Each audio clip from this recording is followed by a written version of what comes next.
미국에 있는 어떤 그 목사님 그 설교에 나온 이야기가 보면은요, 믿음은 용기라.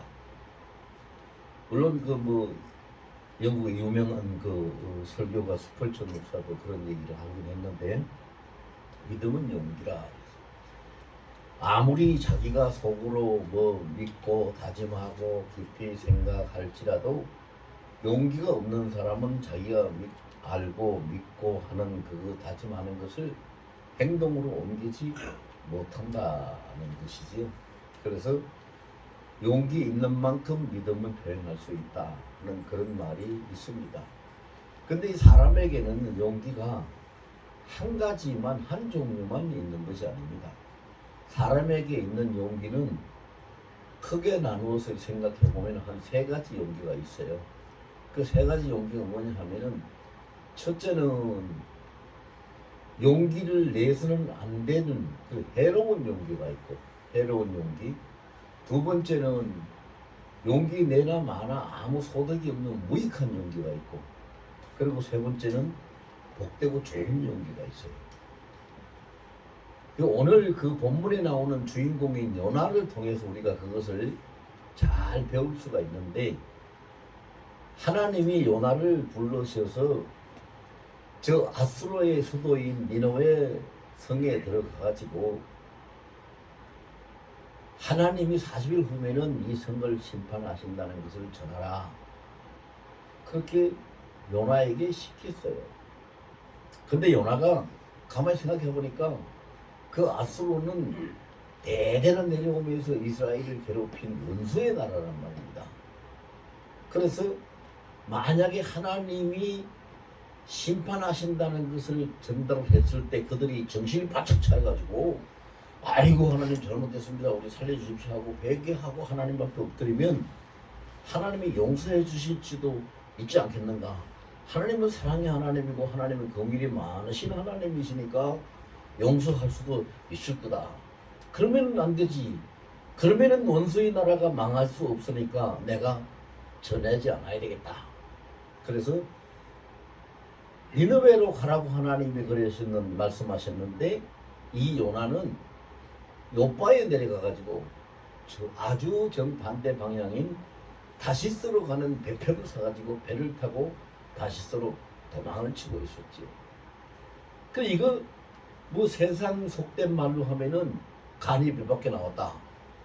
저거지 배포가 그냥 보통이 아니네, 장난이 아니네, 이렇게 표현할 수 있는 행동이지요. 그런데 이건 뭐예요? 해로운 용기예요. 해로운 용기. 왜? 하나님의 명령을 거역하고 하나님 앞에 불순종하면서 자기의 유익을 따져서 자기의 감정을 가지고 자신의 어떤 상황, 관계를 가지고 내가 이건 이렇게 하면 할 수가 없어라고 용기를 내 가지고 살아가는 것은 하나님께 정면으로 불복종하고 도전하는 행위가 되니까 이것은 해로운 용기입니다. 용기를 내서는 안 될 해로운 용기죠. 그런데 우리가 일상생활에 살아가는 것, 이런 해로운 용기를요 자주 낼 때가 많이 있어요. 성경은 뭐라고 그랬어요? 내 이웃을 내 몸과 같이 생각하라 여기라고 했고, 내 원수까지도 사랑하라고 했어요. 그런데 사람들은 자기에게 마음에 맞지 않거나 자기에게 어떤 안 좋은 감정이 있거나 좋지 못한 관계가 완성이 되면은 사랑하는 건 고사하고 그 사람에 대해서 아예 상종을 안 하려고 그러고, 저것이 잘못되는 것이 오히려 참 속이 고소하다 이렇게 생각하는 그러한 그 감정들을 가지고, 심지어는요 격한 말을 하는데 무슨 말을 합니까? 내 눈에 흙이 들어가기 전에는 그건 내가 안 돼, 그 인간 내가 용서할 수가 없어, 이런 말까지도 합니다. 그럼 하나님 앞에서 요나가 하나님의 뜻을 거스리고 다시스로 도망가는 것처럼 우리는 사랑하는 하나님의 뜻을 거스리고 미워하고 원수를 만들고 저주하는 그 쪽으로 도망가고 있는 것, 이것이 정말로 해로운 용기인데 사람들이 그런 것을 해로운 줄도 모르고 두려워하지도 아니하고 아무렇지도 않은 것처럼 그렇게 행동할 때가 있어요. 우리 안 됩니다. 그래서 오전에 우리가 말씀을 보았지만은 어떤 것보다도 먼저 네 마음을 지키라고 하는 그 잠언서 4장 23절 말씀처럼 우리는 우리 감정이나 우리의 형편이나 우리의 관계나 어떤 사건을 가지고 판단을 하고 행동하기 이전에 그렇게 해로운 그런 용기를 내기 이전에 먼저 우리의 마음을 살펴보고 우리의 마음을 잘 다스려서 이것이 정말로 하나님 앞에서 내가 이렇게 하는 것이 내게 해로운 것인가, 무익한 것인가, 아니면 좋은 복된 것인가를 살펴서 우리는 좋은 용기를 내고 살아갈 수 있는 사람들이 되기를 원합니다. 그리고 또 어떤 용기 중에서는요, 덕도 없지만 해도 없는 어떤 그런 아주 무익한 용기가 있어요. 무익한 용기 뭡니까? 이번에 온 나라가 떠들썩하고 시끄럽게 됐던 이태원 참사 사건이 있었잖아요. 이태원 참사 사건이 있었던 것은 하나님이 진노하실 일입니다. 그것은 사탄의 문화를 따라서 그 행사를 하려고 모여들었다가 그런 참변을 당했는데 거기에 무익한 용기를 낸 사람들이 있어요. 그 무익한 용기를 낸 사람들이 누구냐?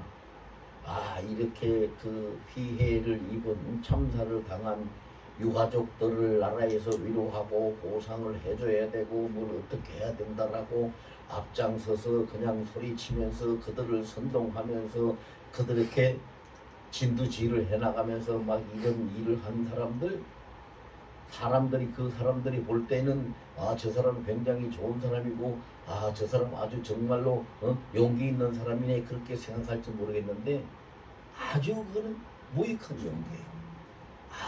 아무데도 쓸데가 없는 무익한 용기. 왜 그래요? 사람들을 참사당한 피해자 유가족들을 생각한다는 점에서는 좋은 해석을 할지 모르지만 하나님의 뜻을 거스리고 하나님의 공의를 따라서 행하는 행동이 아니라는 것을 알 때에는 그것이 절대로 좋은 용기가 될 수 없는 거죠. 그래서 참 온 나라가 시끄러웠어요. 많이 시끄러웠고 이제는 거기에 특별 수사 본부까지 차려가지고 72일 동안이나 2달이 넘도록 72일 동안이나 수사를 했지만 결국은 다 끝났고 아무것도 얻어지는 것이 없죠. 왜 얻어지는 것이 없어요? 무익한 일이기 때문에. 무익한 일이기 때문에 아무것도 얻어지는 것이 없죠. 그런데 우리가 정말로 복되고 좋은 용기를 내야 할 때가 있지요. 열왕기상 17장에 보면은 양을 치는 목동 소년인 다윗이 나오는 기사가 있어요. 그는 자기 아버지의 양을 치면서 사자가 와가지고 양떼를 물어가고 곰이 와서 양떼를 물어가고 하는 그런 일이 생길 때마다 그냥 그는 맨손으로 나가서 사자와 싸우고 곰과 싸워서 양의 새끼를 빼앗아서 지키고 그들로부터 보호하는 그런 일을 해왔어요. 그런데 물론 사람은 그렇게 되는 일들을 다 알지 못해요. 다윗 생각에 인간적인 입장에서는 그랬을 거예요. 아니 도대체가 왜 이런 못된 사자가 여기 나타나가지고 이게 내가 치는 양떼를 자꾸 훔쳐서 물고 가려고 하는 거야. 고문 왜 와서 이렇게 하는 거야. 이것들 좀 안 왔으면 좋겠는데 굉장히 불평스럽기도 하고 그것이 굉장히 걱정거리도 되고 안 좋았을 거예요. 근데 다윗은 어릴 때부터 전적으로 하나님을 의리하고 살아가는 그런 사람인데 왜 그렇게 살았는 걸 우리가 인정할 수 있냐 하면은 거기 열왕기상 17장에 다윗이 고백한 말을 보면 알 수가 있어요. 사자가 와서 양의 새끼를 움키고 곰이 와서 움키고 할 때에 내가 맨손으로 나가서 싸울 때 여호와께서 내 양떼를 구하게 하고 이기게 했다고 그렇게 고백을 하고 있으니까 그는 하나님 앞에 그렇게 살아간 것이지. 물론 그 이후에 다윗은 그것을 깨닫습니다. 언제 깨닫냐 하면은 왜 그런 일을 하나님이 시키셨는가 하는 걸 깨닫게 되는데 언제 깨닫습니까? 이스라엘 나라가 풍전등화가 돼가지고 망할 수밖에 없는 처지가 됐을 때 블레셋이라는 막강한 군대를 가진 나라에 도저히 감당할 수 없는 골리앗이라는 아주 거장이 나타나가지고 이스라엘의 어떤 장수도 사울 왕까지도 그 앞에서 아무도 나가서 말 한마디도 하지 못하고 대적할 수도 없고 벌벌 떨고 있을 때에 그때 다윗이 용기를 내가지고 참 좋은 용기를 냅니다. 용기를 내가지고 왕이시여 내가 나가서 저 블레셋 사람과 싸우겠습니다. 그렇게 사울 왕이 아야야야 얘야 그건 아니지. 네가 아직 어린 나이인데 어떻게 저 키가 3m나 되는 저 거장하고 거인 장수하고 네가 어떻게 맞서서 싸운다 그래. 그건 아니야. 그때 다윗이 생각이 나서 그 사울 왕한테 말을 합니다. 왕이시여 내가 내 아버지의 양떼를 지킬 때 사자가 나타나서 새끼를 움키고 곰이 나타나서 새끼를 움키고 그럴 때마다 내가 나가서 사자를 싸우고 수염을 잡고 곰을 싸우고 그를 양떼를 뺏어서 내가 지켜고 여호와께서 나에게 그렇게 하셨나이다 이렇게 고백을 합니다. 그러고 보니까 앞에 있는 골리앗이 어떤 인간입니까? 사자같이 거칠고 사나운 장수요 곰같이 엄청난 힘을 가지고 있는 장수거든요. 그러니까 하나님이 사자와 곰을 상대로 해서 싸워서 다윗이 골리앗을 이길 수 있도록 이미 다 훈련시키고 예비해 놓으신 일이란 말입니다.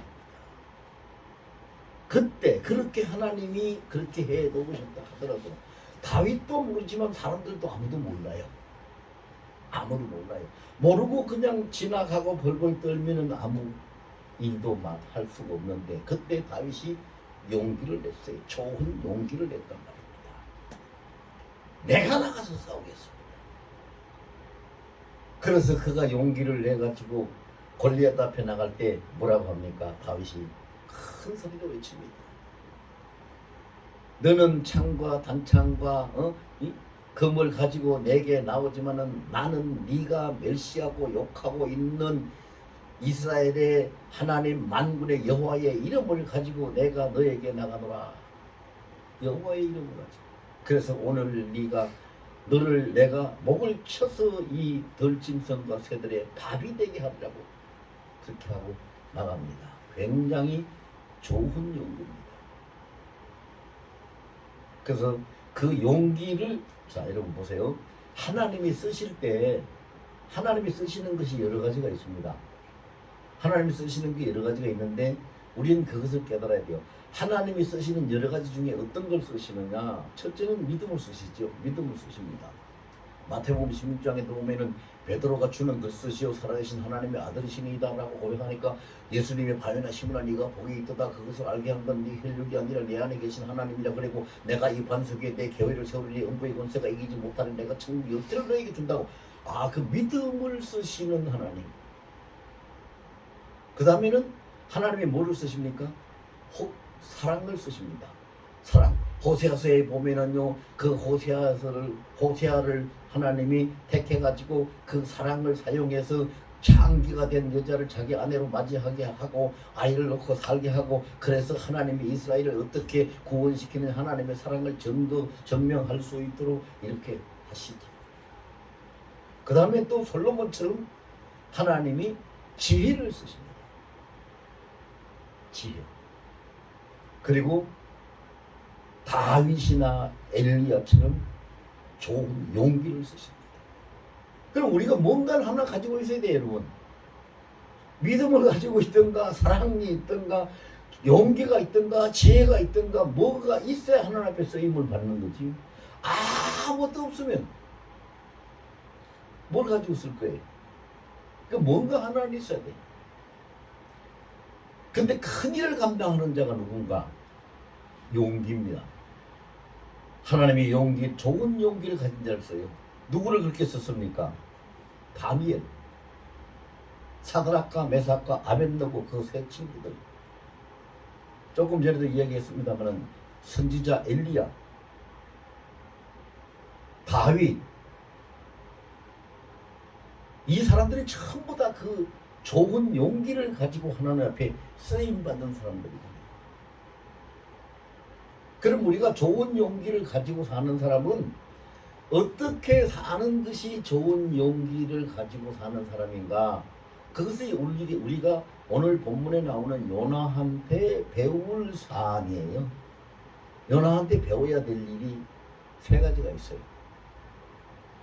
세 가지가 있는데, 자, 우리는 안 배워도 되는 요나하고 똑같은 공통적인 용기를 가지고 있는 거는 여러분들 우리 다 아시죠? 왜? 쓸데없는 무익한 해로운 용기는 우리는 다 가지고 있어요. 요나가 하나님 명령을 거역하고 도망치듯이 우리는 하나님 뜻대로 안 살고 내 뜻대로 내 생각대로 살려고 하는 그런 해로운 용기는 우리는 다 가지고 있어요. 근데 그것이 있어도 좋은 용기를 가지고 있으면 하나님 앞에 그것이 다 사함을 받고 통과가 돼가지고 하나님의 좋은 일에 쓰임을 받는데, 그것만 가지고 있고 좋은 용기가 없으면 안 되는 거예요. 그럼 어떤 것이 좋은 용기냐? 오늘 본문에서 요나를 보고 우리가 배워야 될 세 가지 좋은 용기가 있는데, 첫째는 무슨 용기냐? 잘못 앞에, 내가 잘못했거나 죄를 지었을 때 잘못 앞에 정직할 수 있는 용기를 가져라. 근데 사람들이요, 이거 쉽지 않거든요. 요나가 하나님의 뜻을 거스리고 배를 타고 다시스로 도망치고 있다니까 하나님이 광풍을 보내가지고 배가 흔들려서 뒤집히게 생기고 지금 난리가 나게 생겼어요. 그러니까 그 배의 이 선장부터 시작을 해서 사람들이 왜 하늘이 이렇게 노했는가, 누가 여기 죄를 지은 사람이 있는가, 뭘 잘못해가지고 하늘이 이렇게 노해서 이 광풍이 일어나는가. 그때 요나가 이야기합니다. 요나가 딱 나서서, 나는 하늘의 하나님을 믿는 사람인데 내가 하나님의 뜻을 거역하고 다시스로 도망갔으니 내가 하나님을 노하게 했으니 나를 들어서 물에 던지라고, 내가 잘못해서 그렇다고 자기가 시인을 합니다. 여러분 생각해 보세요. 그 광풍이 그 큰 파도 속에 사람을 들어서 바다 속에 집어 던지면 끝장 인생 끝나는 건데, 죽는 건데, 그걸 아무나 할 수 있는 일이요? 어디 가서 구석에가 엎드려가지고 아이고 발발 떨고 숨어 있는 거는 아무나 할 수 있는 거지만, 내가 잘못했다고, 나 때문에 그렇다고, 나를 들어 던지라고 이렇게 말할 수 있는 용기, 그게 쉬운 게 아니지. 근데 요나는 그 용기가 있었어요. 그 용기가 배짱 좋게 하나님의 뜻을 거스라고 불순종하고 도망가는 용기만 있었는 것이 아니라 자기 잘못을 당당하게 정직하게 시인하고, 나 때문에 그렇다고, 나를 던지라고, 나는 죽어도 마땅하다고 이렇게 생각하고 고백할 수 있는 그런 죄에 대해서, 자기 잘못에 대해서 정직한 고백을 할 수 있는 용기가 있었다. 여러분, 우리가 이 세상 사는 것도 그래요. 사람이 살다 보면은요, 잘못할 수 있어요. 실수할 수 있어요. 여러분, 우리가 자녀들을 키울 때도 그런 거 다 겪어보잖아요. 애들이 잘못할 수 있죠. 애들이 어떻게 모든 걸 다 잘합니까? 잘못할 수 있어요. 어른도 잘못할 수 있고 실수할 수 있어요. 착각하면은 잘못할 수도 있고 실수할 수도 있는데, 그런데 문제는 뭐예요? 실수하고 잘못해놓고는요 그걸 덮으려고 그러고 속이고 아니라고 하니까 문제가 생기죠. 그래서 어른들이 아이들 그러잖아요. 네가 잘못한 것이 문제가 아니라 잘못해놓고 아니라고 변명하고 숨기는 것이 그게 나쁜 거라고 아이들을 문책하고 벌을 주고 하잖아요. 이제 이 용기가 좋은 용기, 첫 번째 좋은 용기가 뭐냐면 내 자신의 잘못에 대한 것을 정직하게 고백할 수 있는 거예요. 이것을 제일 하기 힘든 사람들이 누군지 아세요? 제일 하기 힘든 사람 세 종류가 있어요. 첫째는 자녀 앞에 부모. 부모가 자식 앞에서 자기 체면 때문에 아이고야 내가 잘못했다. 내가 실수했다. 이 소리 안 해요. 두 번째는 제자 앞에 스승. 스승이 자기 제자들 앞에서 이 소리 안 해요. 세 번째는 성도들 앞에 목사. 목사가 그 소리 안 해요. 그런데 해야 돼요. 왜? 하나님이 기뻐하시는 용기예요.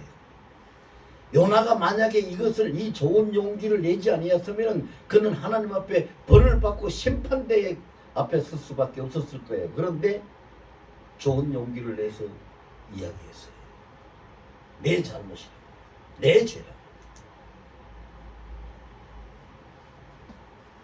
그리고 두 번째로 요나가 좋은 용기를 가진 건 뭐냐 하면은요, 내 잘하고 내 잘못이라고 시인하고 그 뭐 알아서 하라고 적은 대로 하라고 이렇게 그냥 배짱 내밀고 있었던 것이 아니라 자기 죄에 대해서 하나님 앞에 철저하게 회개를 했어요. 회개. 오늘 본문 우리 2장이 1절에서 7절까지인데 1절과 2절 말씀만 제가 다시 한번 읽어드릴게요. 요나가 물고기 뱃속에서 그의 하나님 여호와께 기도하여 이르되 내가 받는 고난으로 말미암아 여호와께 불러 아뢰었더니 주께서 내게 대답하셨고 내가 소래 뱃속에서 부르짖었더니 소래 뱃속, 서울은 음부거든요. 지옥이에요. 기가 막힌 상황에 떨어진 거죠. 지금 바다 밑창에 처박혀가지고 숨도 제대로 못 쉬고 여기 보면 깊은 소 바다 가운데 던져졌고 큰 물이 나를 둘렀고 파도와 큰 물길이 내 위에 넘쳤다고 하잖아요. 이런 상태에서 그가 뭘 했어요? 하나님 앞에 회개를 했어요. 기도하고 기도했답니다. 자, 우린 이것을 굉장히 높이 사고 요나한테 꼭 배워야 되는데요. 여러분, 내가 만약에 어떤 상황에서 아무것도 할 수 없는 그런 처지고 내가 지금 죽어가고 있는 상황이라면은 죽음 앞에서 뭘 할 수가 있을까요? 죽음 앞에서 사람이 할 수 있는 것은 아무것도 없습니다. 아무것도 없어요. 근데 한 가지를 해야 됩니다. 그 한 가지를 하는 것이 좋은 용기인데 그 한 가지가 뭐냐? 죽음 앞에서 하나님을 불러야 됩니다. 하나님을 불러야 돼요. 여러분 성경에 기록이 안 돼 있으니까 그런 걸 생각을 못할지 모르지만 다니엘이 사자굴에 떨어졌을 때 하나님이 사자들의 입을 봉해서 다니엘을 상하지 못하도록 하셨다라고 기록이 돼 있어요. 그런데 다니엘이 그냥 가만히 있었는데 하나님의 사자들의 입을 봉했을까요? 사자굴에 던져지는 순간에 하나님을 불렀죠. 사자굴에 던져지는 순간에 하나님을 부르니까 하나님이 손을 내밀어 사자들의 입을 막고 다윗을 살리신 거죠. 그 다니엘의 세 친구 사드락과 메삭과 아벳노고도 느부갓네살 왕 앞에서 왕이 지켜보고 있는 왕 앞에서 풀무불에 던져지는데 풀무불에 던져질 때 그들이 그냥 아무 말도 안 하고 그냥 풀무불에 그냥 던져졌을까요? 주님을 불렀죠. 그러니까 주님을 부르니까 그 순간에 주님이 그 자리에 그들 가운데 오셔가지고 그들을 손을 잡고 세 사람을 다 그 풀무불 속에서 건져내시고 사람들이 볼 때도 그 하나님의 아들, 신의 아들이라고 말할 수 있을 만큼 알 수 있을 만큼 주님이 그렇게 증거를 하시고 그들을 살려내시는 거죠. 그러니까 여러분 한 가지 기억합시다. 아무것도 내가 할 수 없을 때, 말 한마디도 할 수 없고 아무것도 할 수 있는 방법이 없고 아무것도 할 수 없을 때 이 한 가지를 용기를 내야 됩니다. 무슨 용기를 내라고요? 주의 이름을 부르라. 주의 이름을 부르는 용기를 내면 됩니다. 오늘 요나가 그러잖아요. 내가 받는 고난으로 말미암아서 내가 여호와께 불러 아뢰었다. 주의 이름을 불렀어요. 하나님을 불렀어요. 불러 아뢰었다. 그랬더니 하나님이 내 음성을 들으셨다. 응답하셨다는 거죠. 요나는 이런 용기가 참 좋은 용기였어요. 정직하게 자기의 잘못과 실수, 잘못, 죄를 고백할 수 있는 것도 참 대단히 칭찬할 만한 용기지만 아무것도 할 수 없는 죽음의 그 상황 속에 사지에서 죽음 앞에서 하나님을 부르고 하나님을 찾을 수 있는 용기를 가졌다는 거예요. 이건 우리가 꼭 배워야 돼요. 이 용기만 있으면 우리는요 절대 망하지 않고 죽지 않아요. 이 용기만 있으면. 왜? 성경 말씀이잖아요. 로마서 10장 10절에 뭐라고 했어요? 누구든지 주의 이름을 부르는 자는 구원을 얻으리라. 하나님 말씀인데요. 주의 이름을 부르는 용기, 부를 수 있는 용기가 있으면 그 정신, 옛날 우리 속담에 호랑이한테 물려가도 정신만 차리면서 산다고 그러는데 우리는 죽을 일에 당해서도 주의 이름만 부르면 살아요. 왜? 주의 이름을 부르는 자는 구원을 얻으리라고 하나님이 약속을 하셨기 때문에. 항상 어떤 상황이든 간에 주의 이름을 부를 수 있는 용기를 가지시기를 예수 이름으로 축원합니다. 그 다음에 한 가지 더 요나한테 배워야 될 좋은 용기가 있어요. 오늘 본문 4절에서 이제 7절까지 그 내용이 쭉 기록되어 있는데 우리 4절 한 절만 같이 봅시다. 4절 한 절만. 자, 시작. 내가 말하기를 내가 주의 목전에서 쫓겨났을지라도 다시 주의 성전을 바라보겠다 하였나이다. 아멘. 이 말씀을 잘 새겨보세요. 처음에는 요나가 도망갔어요. 그렇죠? 도망갔어요. 하나님의 뜻대로 안 하고 자기 생각으로 내 원수의 나라 그 아수르의 니느웨에 가서 내가 하나님의 말씀을 전하기 싫어 그래서 자기가 싫어했기 때문에 그걸 원치 않기 때문에 처음에는 도망을 갔어요. 다시도 도망을 갔어요. 근데 4절에 보면은 어떻게 표현하고 있어요? 내가 도망갔다가 아니고 내가 주의 목전에서 쫓겨났다. 쫓겨났다. 왜? 하나님으로부터 도망가고 죄를 지었으니까 하나님이 붙들고 있는 손에서 그를 놓아버렸어요. 놓아버리니까 광풍 속에 바다 밑창까지 떨어지는 사지에 떨어질 수밖에 없는 공경이 왔으니까 그 상황은 하나님 앞에서 나는 쫓겨난 존재라. 그걸 이야기하는 거죠. 그렇게 요나는 받아들였어요. 왜? 자기 잘못에 대한 하나님의 응당한 조치라고 받아들일 수밖에 없어. 그런 믿음이 있었으니까 그렇겠죠. 우리도. 근데 여기서 한 가지 배워야 될 것은요. 우리 아이들이 잘못하면은 와서 회초리를 때리고 야단을 치고 근데 나가서 그 다음날 또 잘못하네. 그 다음날 또 잘못하네. 그러면 부모가 화가 나가지고 어떻게 해요? 문 밖에 쫓아내버리고 문을 안 열어줘. 그럴 때 두 가지 종류의 반응이 나타나죠.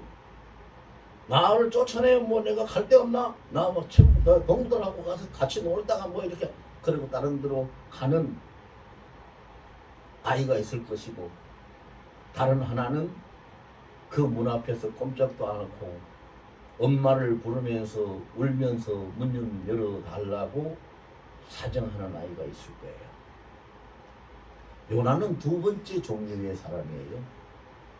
내가 죄를 지어서 하나님 앞에 거역을 하고 불순종하고 죄를 지어서 주님 목전에서 내가 쫓겨났지만, 그래도 내가 주님 목전에서 쫓겨나가지고 내가 어디로 갈 수가 있겠습니까? 어디에 가서 뭘 할 수가 있겠습니까? 나는 다시 주님의 성전을, 나는 주의 전을 바라봅니다. 나는 주님밖에 없습니다. 이렇게 다시 주의 전을 바라보고 주님을 의탁하겠다는 그 용기를 가지고 부르짖고 있어요. 어떻게 생각해보면 인간적인 차원에서는 그래. 어떻게 생각해보면 저거 되게 뻔뻔하네. 저거 지가 잘못한 줄도 모르고 뭘 거기서 또 저렇게 소리치고 부르고 있어? 이렇게 생각할 수가 있는데, 여러분, 이사야 55장에 보면 하나님의 생각과 사람의 생각은 하늘과 땅처럼 큰 차이가 있다고 했어요. 사람의 생각은 상대적인 것을 생각을 합니다. 네가 잘못했으니까 나도 그러는 거야. 네가 잘해주니까 나도 생각하는 거야. 이게 상대성 원리에 대해서 상대적인 사고 방식을 가지고 생각을 해요. 근데 하나님은 상대적으로 생각하지 않습니다. 하나님은 일방적인 통로로 생각을 합니다. 그 일방적인 통로가 뭐냐 하면은, 내가 너를 구원하기 위해서 너를 선택했어. 그러면은 선택한 그를 위해서 그가 하나님 앞에 배반하고 불순종하고 죄를 짓고 잘못하고 이런 것이 있더라도 그것까지도 하나님이 용서해 주면서 그를 수용해 가지고 이끌어 갑니다. 그걸 이제 신학적인 용어로 이야기합니다. 하면은 견인이라고 합니다. 견인은 보세요. 자동차가 가다가 사고 났든지 뭐 고장이 나면은 레카가 와가지고 견인해서 공장을 끌고 갑니다. 근데 그 뜻을 잘 새겨야 돼요. 레카 차가 와가지고 공장으로 끌고 가는, 견인해 가는 차가 고장난 차입니까? 정상적인 차입니까? 고장난 차잖아요. 사고가 났든지 고장이 났든지 문제가 생겨서 견인해 가는 거지, 정상적으로 잘 가는 차를 수도해가지고 견인해 가는지 않는다 이 말입니다. 하나님의 생각은, 하나님의 개념은 그렇습니다. 우리가 하나님 앞에 부족할 수밖에 없어요. 약할 수밖에 없어요. 아무것도 할 수 없는 정말로 답답한 존재일 수밖에 없어요. 그래서 하나님은 우리의 모든 체질을 잘 아시기 때문에 하나님은 우리를 견인하세요. 견인하세요. 그래서 하나님이 우리를 견인하신다는 하나님의 그 무한하신 사랑과 긍휼을 믿을 때에 이 용기를 우리가 낼 수가 있어요. 요나는 하나님의 긍휼을 믿었어요.